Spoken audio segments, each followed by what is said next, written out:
The wrench slipped from Zara Mitchell's grip and clanged against the concrete floor of the garage just as the silver Mercedes S-Class rolled to a stop in front of her bay. She picked it up, wiped it on her coveralls, and watched the man climb out of the car with the particular kind of impatience that only men who have never waited for anything seem to carry. He was tall, pale, and somewhere in his mid-50s, with a suit that probably cost more than Zara's monthly rent, and a watch that winked at her from across the bay. He surveyed the garage the way people survey things they consider beneath them, slowly, with the corners of his mouth drawn down. "Is there a real mechanic here?" he called out. Zara set the wrench on her cart. She had heard that question before. She would hear it again. She was 26 years old, 5 feet 4 inches, and had been working on engines since she was 9 years old, sitting on an upturned crate next to her father in his home garage in Atlanta, handing him tools before she even knew their names. She was good. She was better than good. But she had learned that some people would never see that when they looked at her. "That's me," she said, walking toward him. "What's going on with it?" The man looked at her for a long moment. His name was Gerald Harmon. She would learn that later. Right now, he was just another customer in a line of customers who had underestimated her since she opened Mitchell and Company Automotive 3 years ago with a loan from her father and a stubborn, burning belief that she belonged in this industry as much as anyone. "The engine's been stuttering," Gerald said, reluctantly, "especially on acceleration. Started 2 days ago." Zara nodded. She walked around the car, listened to him describe the symptoms with half of his attention while the other half kept darting toward the door behind her, as if he was hoping someone else would materialize. She opened the hood and looked at the engine. It took her about 4 minutes to identify the problem. A failing mass airflow sensor, probably dirty or partially clogged, causing the engine to misread the air intake and run rough. A straightforward fix. 45 minutes of labor, the cost of a sensor. "Mass airflow sensor," she told him, straightening up. "I'll clean it first and test it. If it needs replacing, the part is about $80. Total with labor comes to $250. Gerald looked at her. Then he looked at the engine. Then back at her. $250, he repeated, the way someone repeats a price they find offensive. "Yes, sir." "For a sensor." "For diagnostics, labor, and the part if it needs replacing," Zara said evenly. He pulled out his phone, turned slightly away from her, and spent a few minutes doing something on it. She recognized the gesture. He was looking up the repair online. She waited. She was patient. She had to be. "It says here this should cost about $150, he said, turning back. "That may be in some markets," Zara said. "My labor rate is fair for this area. You're welcome to call around." "I think I will," he said. He didn't call around. Instead, he stood in her garage with his arms crossed and his jaw set, and they went around twice more, him citing prices from websites, her explaining what was and wasn't included in those estimates, him implying that she was overcharging, her staying calm with a professional steadiness she had practiced so many times it had become its own kind of armor. "Look," Gerald finally said, "I'll pay you $100. That's what it's worth." Zara looked at him steadily. "The price is $250, Mr. Harmon." "Gerald Harmon." "Mr. Harmon. The price is $250. I can show you the breakdown line by line if that would help." "I don't need a breakdown," he said. "I need you to be reasonable." The word reasonable landed the way it always did, with a particular weight that had nothing to do with the repair, and everything to do with who was saying it to whom. Zara had a gift for reading rooms. She had needed that gift her whole life. She knew what this moment was. She knew exactly what Gerald Harmon thought when he looked at her. She took a breath. "I'm going to be honest with you, Mr. Harmon. I'm not going to do the work for $100. My prices are my prices. If you feel they're not fair, there's a Jiffy Lube about 2 miles east on Route 9. You're welcome to take your car there." Something shifted in Gerald Harmon's face.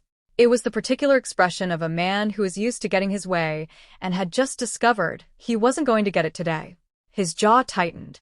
He looked around the garage again, slowly, like he was memorizing it. "Fine," he said. "I'll take it somewhere else. But I want you to know, I know people in this town. Business owners. People on the city council. I will tell every single one of them what kind of operation you're running here." Zara said nothing. "You're going to regret being difficult," he told her. Then he got back in his car, which still had its hood up. She had to walk over and close it for him. He didn't thank her. He reversed out of the bay with a little too much speed and pulled onto the street and was gone. Deja, Zara's only employee, appeared from behind the pickup truck she'd been working on in the next bay. Deja was 23, and she had come to work for Zara right out of vocational school, and she was already one of the most intuitive mechanics Zara had ever worked alongside. She looked at the empty bay, where the Mercedes had been, then at Zara. $250? Deja said. $250. That man really drove away over $100 difference? He really did. Deja shook her head. His sensor's still bad. MMHM. He'll be back. Zara smiled, just a little, and picked her wrench back up. Or he won't. Either way, I'll be here. She went back to work. She didn't think about Gerald Harmon for the rest of that afternoon. She had 3 other cars to get through, and thinking about him would not fix any of them. She had built something real here, built it from the ground up, with her own hands, the same hands that had once been too small to grip a socket wrench properly. This garage was hers. 2 bays, clean floors, a reputation that was beginning to spread through the neighborhood by word of mouth the way good reputations do, one satisfied customer at a time. She wasn't going to let a man in an expensive suit take up space in her head. That evening, she locked up, pulled off her coveralls, and called her father on the drive home. Her father was Dr. Elijah Mitchell. He was 61 years old, and he had grown up in a neighborhood in Atlanta where nobody had expected very much of him, and he had spent his entire life quietly and methodically exceeding every expectation that had ever been set for him. He had started in automotive work himself, genuinely loving it, but life had taken him in a different direction. First a scholarship, then a business degree, then an MBA, then a series of decisions made with the same steadiness that Zara had inherited from him. He now ran Mitchell Capital Group, a private equity firm he had built over 30 years into one of the most respected mid-market investment firms in the Southeast. Most people in Millbrook did not know who he was. He preferred it that way. He was the kind of man who listened more than he talked. "How was the day?" he asked her. She told him about the cars she'd fixed, about Deja's progress on diagnostics, about a sweet older woman who had brought her car in for the 4th time and always brought a box of donuts with her. She saved Gerald Harmon for last, not because it was bothering her, but because she knew her father would want the full picture. She told him about the sensor, the price, the argument, the threat. There was a pause on the line. Gerald Harmon. Her father said, the way he repeated names. Not as a question, just to hear them. "You know him?" "I know the name. He runs Harmon Development. Commercial real estate, mostly. He's been trying to put together a deal on the Millbrook waterfront. Looking for investors." "Is he good at it?" "He's aggressive," her father said. "That's not the same thing." Zara smiled. Her father was careful with words. He always had been. "He threatened my business, Dad. Said he'd tell people in town about me." "What people?" "Business owners. City council." Her father was quiet for a moment. "Don't worry about it," he said finally. "Just keep doing good work." "I always do." "I know you do," he said warmly. "I'll call you tomorrow, baby." She hung up and drove the rest of the way home in comfortable silence. The next morning arrived the way mornings do in a small city working garage, early and loud and smelling of coffee and oil. Zara was in at 7, Deja at 7:30. By 8 they had 2 cars already up on the lifts. By 9, Zara's phone had rung 4 times with appointment requests. Whatever Gerald Harmon had said to whoever he'd said it to, it hadn't reached these people. She was in the middle of bleeding a brake line when Deja called from the front desk. "Zara. There's someone here to see you. Tell them to give me 5 minutes. He says it's not about a car." Zara finished what she was doing, cleaned her hands, and came out front. The man standing in her lobby was not Gerald Harmon. He was younger, early 30s, in a well-pressed shirt and dark slacks, and he carried a leather portfolio under his arm and the professionally uncertain expression of someone delivering a message they didn't write. "Ms. Mitchell," he said. "That's me. My name is Kevin Price. I'm the assistant to Gerald Harmon. Mr. Harmon asked me to come and speak with you on his behalf." Zara leaned against the front desk and folded her arms. Not aggressively, just comfortably, the way you lean against something that is yours. What does Mr. Harmon want? Kevin Price shifted his weight slightly. Mr. Harmon wanted me to relay his concerns about your pricing practices. He feels… Mr. Price, Zara said, not unkindly, I'm going to stop you there. I run a legitimate business. My prices are posted on my website and on that board behind you. I don't adjust them because a customer is unhappy with them. If Mr. Harmon would like to discuss a specific billing dispute, he can call me directly. Was there something else? Kevin Price looked at her for a moment. Then he opened his portfolio and took out a piece of paper and placed it on the desk. It was a letter on Gerald Harmon's company letterhead. Zara picked it up and read it. It was a formal complaint letter, addressed not to her, but to the city's small business licensing office, with a copy to the Chamber of Commerce. It alleged unfair pricing practices, unprofessional conduct, and created the strong implication, without quite saying it directly, that Mitchell and Company Automotive was engaged in some form of consumer fraud. There were no specifics. There were no receipts, no records, no names other than his own. It was a letter written entirely from the leverage of someone who assumed his name alone was enough. She set it back down on the desk. He sent this already? She asked. He sent it this morning, Kevin said. He had the grace to look uncomfortable. He wanted you to have a copy. Zara looked at the letter for a moment. Then she looked up at Kevin Price, who was standing there with his portfolio and his discomfort, and she felt something clarify inside her. Not anger, exactly. Something steadier than anger. Thank you for bringing this, she said. Have a good morning. Kevin Price hesitated, as if he expected more. Then he nodded and left. Zara stood at the front desk for a moment with the letter in front of her. Deja appeared in the doorway. What was that? Zara held up the letter. Deja read it. Her face did several things in quick succession. He filed a complaint? Because you wouldn't give him a $100 discount. Apparently. Zara. I know. She folded the letter carefully and put it in the drawer behind the desk. Call our licensing attorney and let her know. Then let's get back to work. Are you okay? Zara paused. She thought about that honestly for a moment, the way her father had taught her to be honest with herself above all else. I'm angry, she said. I'm allowed to be angry. But I'm not scared. There's a difference.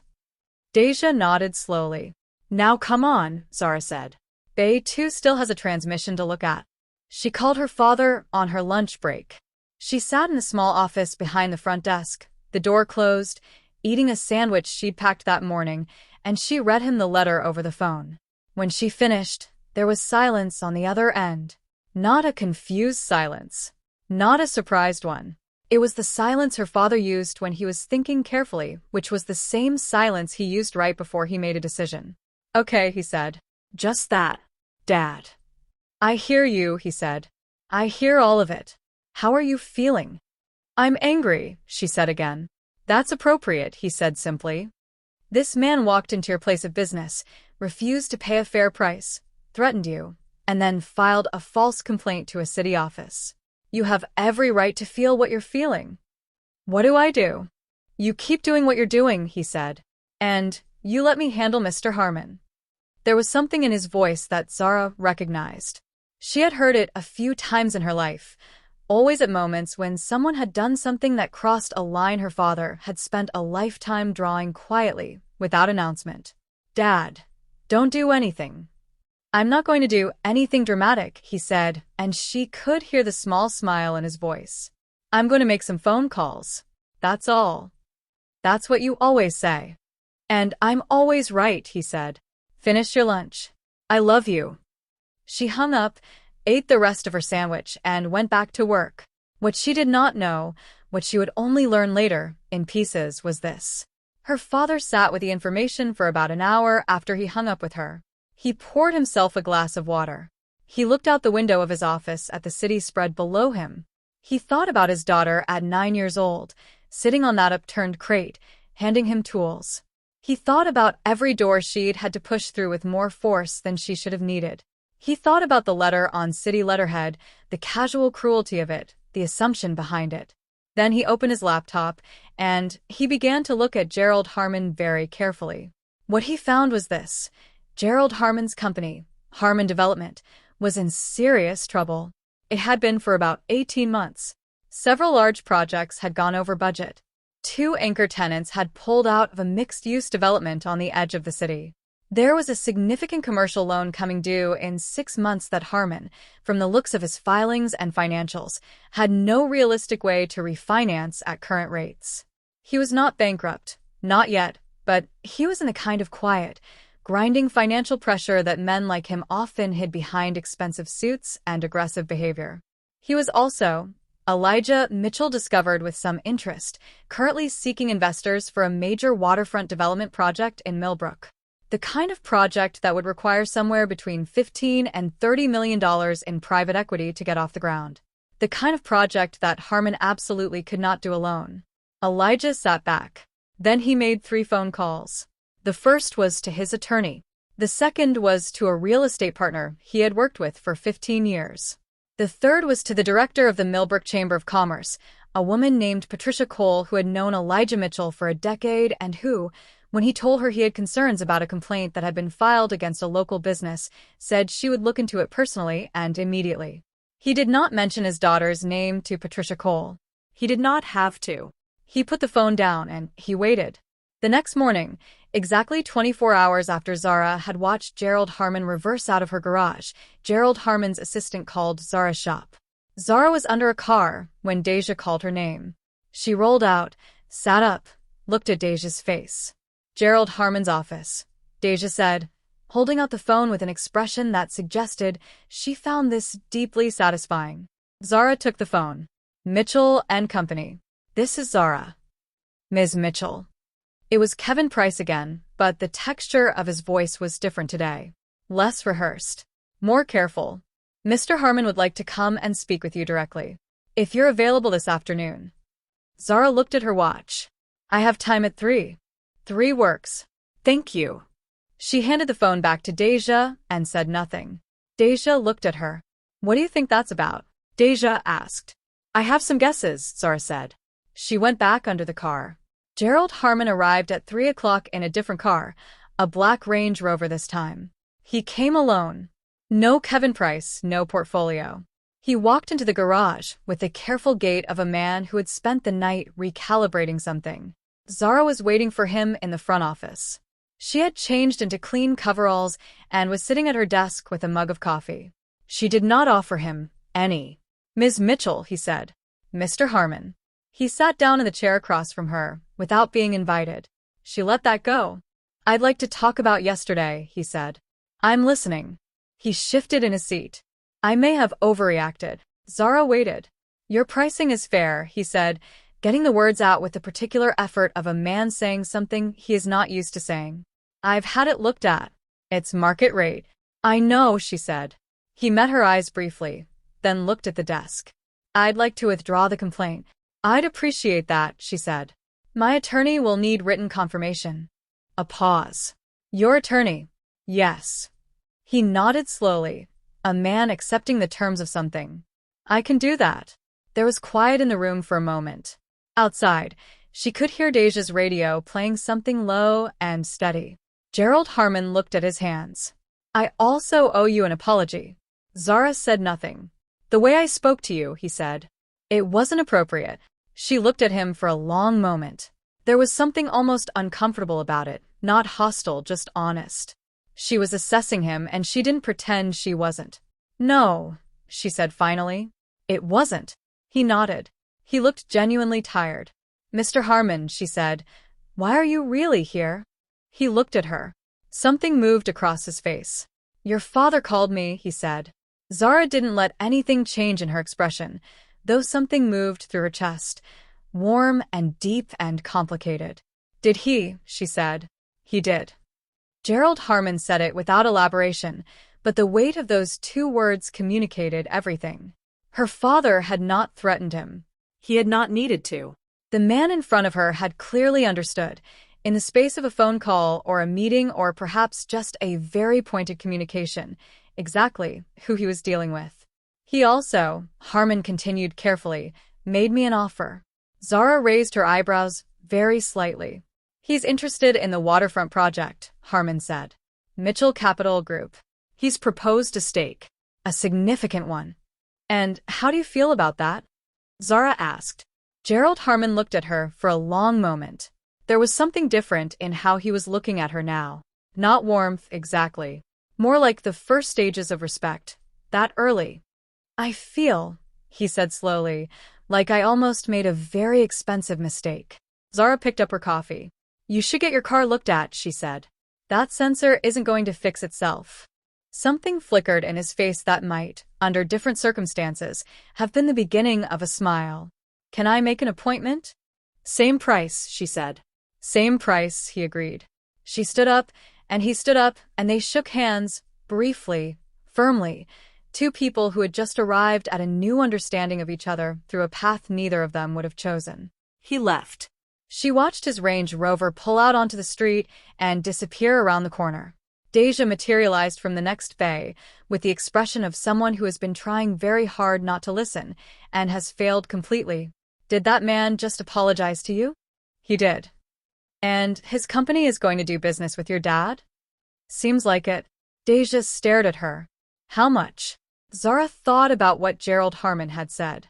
A significant one. She thought about her father's voice on the phone.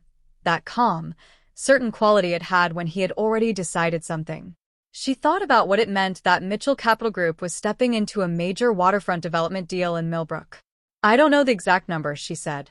I'll ask him tonight. She called her father that evening, sitting on her front porch with a cup of tea and the particular kind of quiet that comes at the end of a day that has carried more than most. You made a deal, she said. I made a conversation, her father said. How much? A pause. The fond, comfortable kind. 25 million. Zara set her tea down. Daddy. It's a sound investment, he said mildly. I looked at the property. The location is excellent. Gerald Harmon's instincts on the project are actually quite good. His execution needs work, but that's manageable. You put $25 million into a deal because a man was rude to me? No, her father said, and his voice shifted into the register he used for things that mattered. I put $25 million into a sound real estate investment that I was already aware of. I called Gerald Harmon because he needed to understand something important. What was that? That the world is not arranged the way he thinks it is, her father said simply. He walked into your garage and saw a young black woman in coveralls and decided he already knew everything he needed to know. That's a very expensive way to see the world. Zara was quiet. You built something real, Zara, her father said. 3 years ago you opened that garage, and a lot of people thought it was a sweet idea. Now you have a reputation, you have clients, you have an employee you're training well. You did that. Not me. I know. And you didn't need me to fix this. You were handling it. Then why did you call him? Because I wanted to, her father said. Because sometimes a father gets to do something. That's allowed. She laughed, softly, and the sound of it went out into the evening air. Does he know? She asked. Does Harmon know you're my father? He knows now, her father said. He didn't initially. He looked me up after I called, and then he called me back considerably more carefully than the first time. I bet he did, she said. He's actually not a bad businessman, her father said thoughtfully. He's just one of those people who needs to be reminded periodically that the world has changed, and not everyone he meets is beneath him. The reminder today was expensive. I don't think he'll need another one for a while. Zara thought about Gerald Harmon sitting across from her desk with his careful posture and his tired face. She thought about the moment he had said her father's name, the way his voice had carried the weight of a man who had just understood something. You didn't have to do it, she said again. I know, her father said. That's why it felt good. She smiled, looked out at the evening. A neighbor's dog was barking somewhere down the street. The light was going golden over the rooftops. Tell me something, she said. When you were building the firm, all those years ago, did people do things like that to you? The way Harmon did to me. Her father was quiet for a moment. All the time, he said. How did you deal with it? I built something, he said. Every time. I just kept building. She thought about that. About what it meant to build. Not just a business, not just a portfolio or a garage or a balance sheet, but a life that could not be dismissed or talked down from a 250 repair job to 100. A life that was so thoroughly and inarguably solid that people who had once looked through you eventually had no choice but to look at you. I love you, Dad. I love you too, baby. Go get some sleep. You've got cars to fix tomorrow. She went inside. She did fix cars the next day. And the day after that. Gerald Harmon brought his Range Rover in the following week, and she fixed his mass airflow sensor, and he paid $250, and he said thank you, and she handed him his keys, and that was that. The complaint letter was withdrawn within 48 hours of their meeting. Her attorney confirmed it in writing. Patricia Cole at the chamber called to let Zara know the matter was closed and to mention, in passing, that she'd heard wonderful things about Mitchell and Company from several members. Deja got a raise at the end of that month because the shop was doing well and because she had earned it. And in the conference rooms of Mitchell Capital Group and Harmon Development, lawyers and associates and partners worked through the details of a $25 million investment in the Millbrook waterfront project, a deal that would take 18 months to close, that would ultimately reshape a significant piece of the city's commercial landscape, and that began, in the most technical sense, with a man who refused to pay for a sensor. Months later, when the deal was announced in the local business press, a reporter called Mitchell Capital Group to ask about the investment. The press release described it as a strategic opportunity in an underserved market segment with strong long-term fundamentals. The reporter, doing her homework, also called Mitchell and Company Automotive and asked if they had any comment on the fact that their owner's father was involved in a major local development deal. Zara was under a car when Deja brought her the phone. She rolled out, sat up. Hello. The reporter explained who she was and what she was writing. Is there anything you'd like to say? The reporter asked. About the deal? About your father's firm?